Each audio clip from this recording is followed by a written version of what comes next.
தன்னம்பிக்கை என்ற கேடயம் கொண்டு எதையும் சாதிக்க முடியும் என்று சிலர் கருத்துக்களை எடுத்து சொன்னார்கள். அப்படி தன்னம்பிக்கையின் இலக்கணமாக இருக்கக்கூடிய ஒரு விஷயத்தை உங்களுக்கு கண் முன்னே எடுத்து காட்ட வேண்டும் என்பதற்கு ஒரு சின்ன பையனை இன்ட்ரோடியூஸ் பண்ண போறேன்.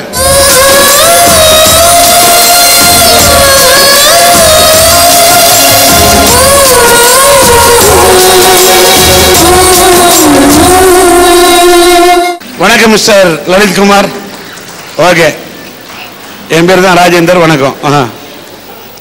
இந்த லலித்குமார்ங்கிற இந்த பையன் பிறந்ததுலேருந்து பார்வை இல்லைங்க.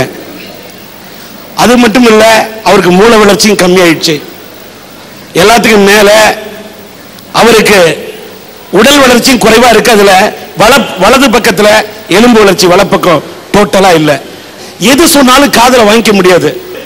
இந்த பையன் இப்படி பிறந்துட்டானேன்னு அந்த தாய் மனசு உடைஞ்சு இல்லை.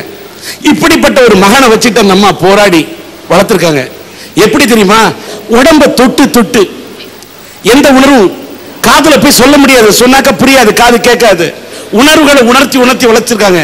இப்போ ஓரளவுக்கு தன்னால சின்ன வயசுல இருந்து கஷ்டப்பட்ட அந்த பையன் தன்னுடைய காரியங்களை அவரே செய்து கொள்ளக்கூடிய அளவுக்கு இன்னைக்கு அவர் வளர்ந்திருக்காரு. கொஞ்சம் எல்லாத்துக்கும் மேல இப்படி உள்ள பையனுக்கு அந்த அம்மாவோட தன்னம்பிக்கை கொண்டு இன்னைக்கு 250 விதமான யோகாவை இந்த பையன் மகன் செய்து காட்டக்கூடிய அளவுக்கு தன்னுடைய மகனை உருவாக்கி இருக்கிறார்.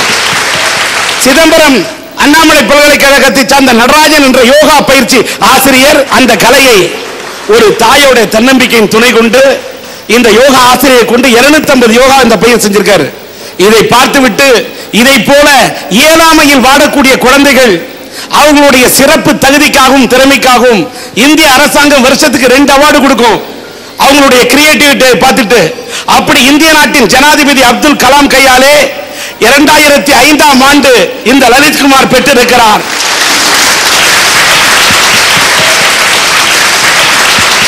ஏதோ ஒரு ஆசனத்தை செஞ்சு காட்டுங்க, ஒரு யோகாசனத்தை.